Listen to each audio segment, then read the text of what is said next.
हाँ बेटा, अभी मैं आपका टेस्ट लेने जा रहा हूँ बेटा।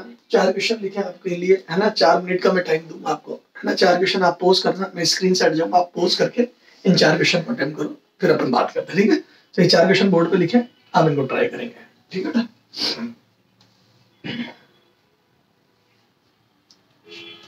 ठीक है बेटा, तो आपने स्क्रीन पोज करके 4 मिनट में इन 4 क्वेश्चनों का टेस्ट दिया होगा OMR पे, ठीक है। OMR फिल करनी थी, आपने OMR फिल कर दिया होगा, ठीक है। जिन्होंने नहीं करा वो एक बार और स्क्रीन पॉज करके OMR में फिल कर ले अपना आंसर, ठीक सर। अब आ जाओ बेटा, देखते हैं डायमेंशनल फॉर्मूला ऑफ वर्क। जैसे हम एग्जाम में क्वेश्चन पढ़ते हैं डायमेंशनल फॉर्मूला ऑफ वर्क, हमारे बहुत अच्छे से पता है M1 L2 T minus 2। तो अपने से पूछा है क्या, ABC की वैल्यू बतानी है ना। Work is given by this MA LB T minus C, then ABC। तो 1 M1 L2 T minus 2 ये देखते ही अब इन जनरल जो क्वेश्चन पूछा जाता है M1 L2 T minus 2, तो बच्चा टिक करके जाता है 1 2 minus 2, तो 1 2 2 1 minus 2 ये, तो अपना आंसर हो जाता है 1 2 minus 2। और चूंकि ये डी में दिया तो हमारा विश्वास और बढ़ जाता है हमारे आंसर पे, क्यों, क्योंकि डी ऑप्शन में दिया है 1 2 minus 2, मतलब बहुत दूर दिया है, छुपा के रखा था इसको। बेटा ये मैं AFMC के लिए, मतलब जब बच्चों को मैं मेरे जो बिगिनिंग ईयर्स थे 2008-9 की बात बताऊं, तब मैं पढ़ा रहा था, तो ये का क्वेश्चन मैंने क्लास में कराया कि AFMC में आया था उसी साल, ठीक है। तो कई बार ऐसा हो जाता है, फिर कुछ जो क्वेश्चन कर रहे होते हैं एंड टाइम पे वही आ जाता है, ठीक है। तो 1 2 -2, ठीक है, ये ठीक कर दिया। चलो सर अगला देखो, इन गिवन सर्किट मतलब जो बना हुआ उसमें, तो current flowing in the circuit will be, तो अभी जो करंट फ्लो हो रहा है वो कितना होगा। तो देखो अपन जैसे देखते हैं 10 वोल्ट की बैटरी है, कॉमन सी थिंकिंग, दोनों पैरेलल में 6 और 3 का पैरेलल 2 आ जाएगा, 2 + 3 5, तो 5 ओम का रेजिस्टेंस हो जाएगा। तो करंट कितना जाएगा बेटा, तो I बराबर ओम्स लगा V/R, तो V/R करूंगा तो 10/5, तो 2 एम्पीयर करंट आ रहा है। तो जब मैंने सोल्व करा तो मेरा करंट कितना गया बेटा, 2 एम्पीयर। पहले का आंसर हमने टिक कर दिया D, दूसरे का आंसर हमने टिक कर दिया क्या, B, ठीक है। तो सेकंड का आंसर हमने टिक कर दिया B। थर्ड क्वेश्चन देखो बेटा, A light ray is moving from air to a medium having refractive index n, तो मीडियम का रिफ्रैक्टिव इंडेक्स n है, ठीक sir. If angle of incidence is double than the angle of refraction, जो angle of refraction है उसका double angle of incidence है, ठीक है, बाहर वाला एंगल। ये खूब कॉमन क्वेश्चन है, एग्जाम में पूछा हुआ 2-4 बार, ये डबल एंगल का आंसर पूछ लिया।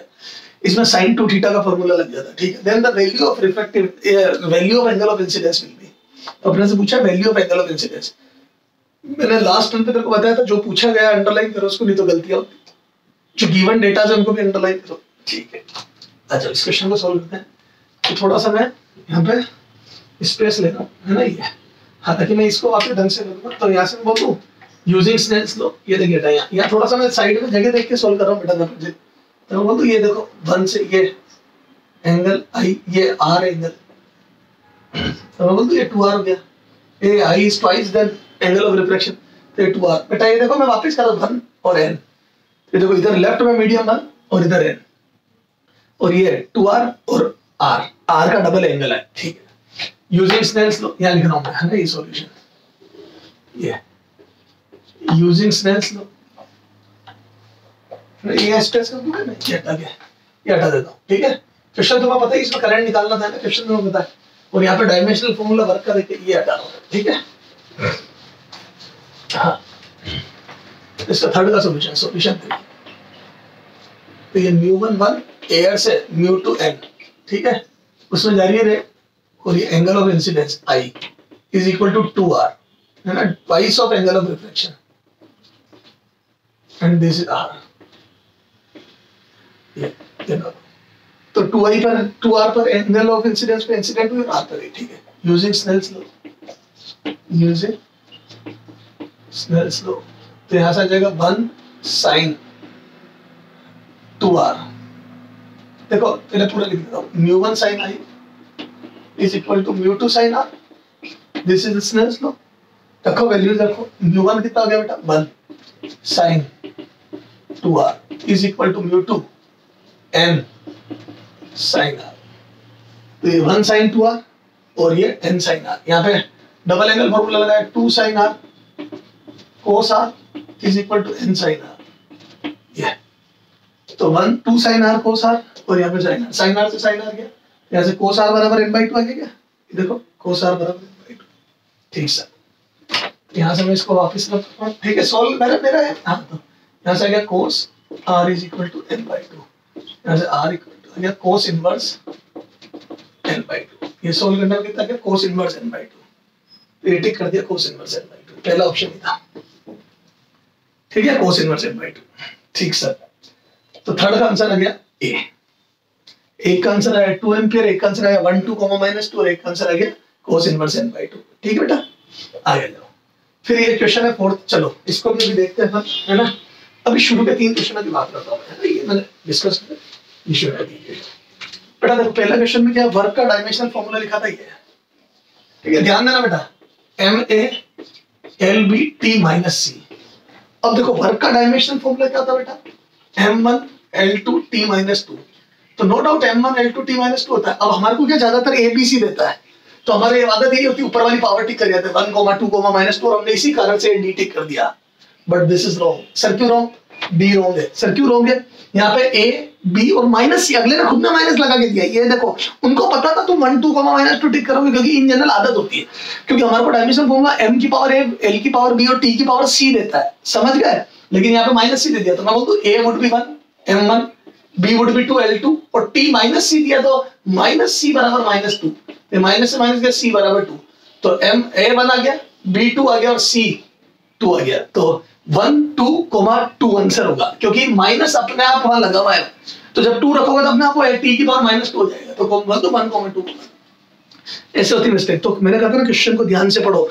अब जिन बच्चों ने क्वेश्चन को ध्यान से नहीं पढ़ा, जिनकी कंसंट्रेशन कम थी, देखो बेटा एग्जाम में कंसंट्रेशन कम कैसे करवाएगा बताया था, टफ क्वेश्चन में फंसा देगा, कैलकुलेशन खूब करवा देगा, टाइम जब कम पढ़ने लगेगा हमारी स्पीड बढ़ जाएगी, एक्यूरेसी कम हो जाएगी, तो छोटी छोटी गलती होगी। कई बच्चे होते हैं जो बहुत छोटी छोटी गलतियां करते हैं और उनका मार्क्स अच्छे नहीं आते, तो सिली मिस्टेक खूब करते हैं, ठीक है, और नंबर कम होते जाते हैं, लेकिन उनको समझ में नहीं आती, मानते और नहीं, ठीक है। तो यहाँ पे सिली मिस्टेक कर दिया आपने, यहाँ पे M A L की पावर B और T की पावर -C, वो माइनस के अंदर अपने आप यहाँ पे 2 रह गया, समझ गए। तो क्वेश्चन ध्यान से पढ़ो, ये माइनस की मिस्टेक करके तो ऐसे ये टिक करवा दिया गया 1, 2, -2, आंसर विल बी 1, 2, 2, क्यों, समझ गए। तो ये तो ऐसे सिली मिस्टेक। तो रीड क्वेश्चन केयरफुली, क्या सीखा हमने बेटा, रीड क्वेश्चन केयरफुली, अगला आपको उलझा सकता है। और देखो अगले में करंट पूछा था, हमारी इन जनरल आदत होती है, देखते रेजिस्टेंस का इक्विवेलेंट निकालते हैं, बी में डिवाइड करते हैं, बड़ी मुश्किल से क्वेश्चन हो रहा होता है, खुश हो जाते हैं। इधर देखिए की ओपन है, 9th क्लास में पढ़ा था हमने कि की ओपन होती है तो कोई करंट फ्लो हो नहीं सकता। बता, उन्होंने बोला था in given circuit current value of current will be, और गिवन सर्किट में करंट है ही नहीं, कहां से होगा, ओपन सर्किट है। तो और फोर्थ ऑप्शन 0 था। तो जब भी करंट इलेक्ट्रिसिटी में फोर्थ ऑप्शन 0 देख लो या कहीं भी ऑप्शन में 0 देख लो, तो हमेशा क्वेश्चन पे बहुत ध्यान देना कि सर्किट ओपन तो नहीं है, आंसर विल बी 0। तो 2 एम्पियर तो कैलकुलेशन से थ्योरेटिकली आ रहा था, लेकिन वो तब जब की ऑन होती, यहाँ की ऑन होती तो 2 एम्पियर आता। इसमें कई बार डायरेक्शन उल्टी कर देते थे, तो ये समझ में आ गया इसमें गलती क्या करी तुमने, 2 एम्पियर ओपन सर्किट है, करंट विल बी 0, क्योंकि करंट ही फ्लो नहीं होगा, ठीक है। अब देखो इसमें क्या कर सकता था, की ऑन करके करंट की डायरेक्शन उल्टी बना देते हैं, ऐसा क्वेश्चन भी देते हैं ना, तो कई बार करंट की डायरेक्शन उल्टी बना देते हैं। तो ध्यान रखना 2 नहीं -2 का, तो चारों ऑप्शन में अगर माइनस में भी आंसर हो, 2 एम्पियर -2 एम्पियर 1 एम्पियर -1 एम्पियर, तो बहुत ध्यान देना कि कहीं करंट की डायरेक्शन तो उल्टी नहीं है। तो एक तो करंट की डायरेक्शन उल्टी में पंचायती हो जाती है, एक की ओपन रख देता है, तो चारों ऑप्शन में 0 और माइनस में करंट दिया हो, तो बहुत ध्यान से देखना, षड्यंत्र रचा जा रहा है बेटा तेरे खिलाफ, बर्बाद करने की तरीके सर समझ में आती है। तो रीड क्वेश्चन केयरफुली, पहला भी गलत हो गया, दूसरा भी गलत हो गया, बच्चे सिली मिस्टेक करते हैं, तो सर ध्यान रखेंगे, बिल्कुल सही कह रहे हो, ठीक है बेटा। पेपर इजी आते हैं, अगर आपने इजी तैयारी करी है ना, तो भी आपके क्वेश्चन हो रहे हैं, बस सिली मिस्टेक मत करना, उसके लिए मेहनत करनी पड़ेगी। सिली मिस्टेक ऐसे थोड़ी की, ठीक है ना बेटा, मेहनत करते हैं आप, इनको कुछ नहीं, अपने आप कुछ नहीं मिलता है, ठीक है बेटा। बैठे रहने वाले को वही मिलता है जो, मतलब इंतजार करने वाले को वही मिलता है जो मेहनत करने वाले छोड़ के चले जाते हैं, समझ गए, किसी के भरोसे मत बैठो। चलो और इसमें देखो, अच्छा इसका आया था R बराबर कितना आया था बेटा, कोस इनवर्स n/2, और अपन ने टिक कर दिया। आपको जान के ताज्जुब होगी ये गलत है, ये गलत तेने किया नहीं, तेरे से करवाया नहीं, ऐसा कैसे बताता हूँ। ये देख, याद है तेरे को एंगल ऑफ इंसिडेंस डबल दिया था, किससे, एंगल ऑफ रिफ्रैक्शन से, है ना, और ये μ1 बराबर 1 दिया था, μ2 बराबर n दिया था, मतलब रेयर टू डेंसर जा रही थी एंगल, और पूछा एंगल ऑफ इंसिडेंस था, पूछा क्या था, एंगल ऑफ इंसिडेंस। अब तेरे से गलती क्या हुई वो बताता हूँ, क्यों तेरा आंसर वो आ गया, प्लानिंग के तहत लाया गया, बताता हूँ। एंगल ऑफ इंसिडेंस बोला और ये डबल बोला था, तो उसने बोला angle of incidence double than angle of refraction, तो ये आर माना देने और इसको 2r मान लिया। जैसे ही तेने इसको 2r मान लिया बेटा, गलती होने के चांस बढ़ गए। क्यों? क्योंकि अब तुम्हारे जो कैलकुलेशन में सब जगह r ही r आएगा, क्योंकि तुम i की वैल्यू 2r रखोगे और r आएगा तो लास्ट में वेरी मच चांसेस है कि तुम r ही टिक कर आओ, क्योंकि जब तक हम लास्ट तक सॉल्यूशन में जाते हैं तब तक हम ये भूल जाते हैं कि पूछा क्या था।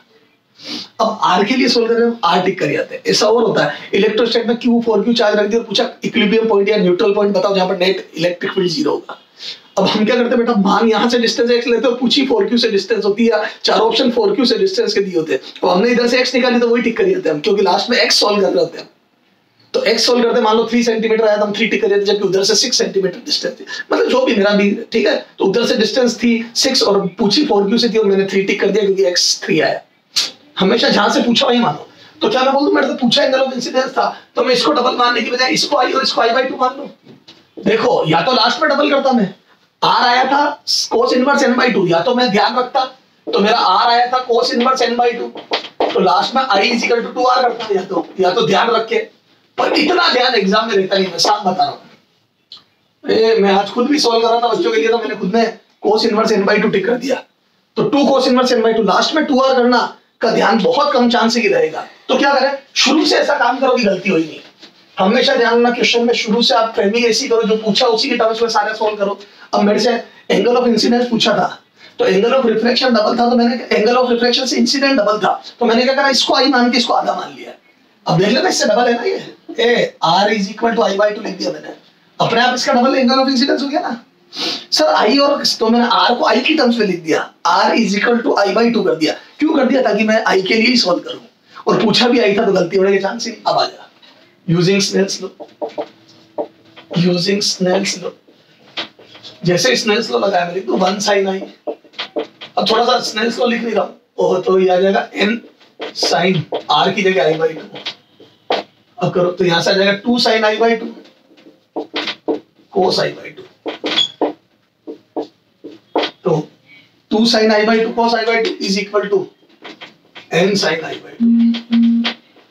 ये तो sin i/2 से sin i/2 कैसे आ जाएगा, cos i/2 = n/2। ठीक है, अब इसको उधर भेजा तो i/2 = cos इनवर्स n/2। ठीक है, ये देखो ना। तो मैंने इस बार sin 2 थीटा sin 2 थीटा का formula 2 sin theta cos theta, तो हाफ रख दिया ना angle, half angle formula, half angle, तो i/2 गया, तो यहाँ से i कितना जाएगा, नहीं लिखूं तो i = 2 cos इनवर्स। अपने आप गलती होने के चांस खत्म हो गए। तो जो पूछा है उसी की टर्म्स में डेटा को सेट करो। एंगल ऑफ इंसिडेंस पूछा है तो तू r को i/2 लिख, r मान के बाहर 2r मत कर, लास्ट में डबल करने में भूल हो जाएगी। सर समझ में आ गया? तो आंसर ये नहीं होगा, आंसर ये होगा। ये आपके पूछा हुआ क्वेश्चन में टीसी एक्सरसाइज 2 में मिल जाएगा आपको, रिफ्लेक्शन मिल जाएगा, जाके देखो। सर समझ में आ गया, अब ध्यान रखेंगे सर। तो जो पूछा है उससे स्टार्ट करूं, ठीक है। अच्छा ये तो मैंने टेस्ट में दिया था, सॉरी। आप और ऐसे डबल एंगल वाले क्वेश्चन खूब देख लेना जाके, ठीक है। और ये मिस्टेक होने के पूरे पूरे चांस होते हैं। एक लास्ट क्वेश्चन देख, करंट में समझ में आ गया ना, डायरेक्शन करंट को उल्टी दे सकता, तो चार ऑप्शन में प्लस है, 2 एम्पीयर और -2 एम्पीयर दोनों। तो हमेशा ध्यान रखना करंट की डायरेक्शन का, 0 हो तो हमेशा ध्यान रखना ओपन सर्किट तो नहीं है, नहीं सर्किट। अब ये देखो क्वेश्चन देखो, 4q charge are kept at the corner of the square of side है। एक ए साइड का स्क्वायर, चारों कॉर्नर पे क्यू चार्ज रखे हैं। ए साइड का स्क्वायर है, चारों कॉर्नर पे क्यू चार्ज रखे हैं।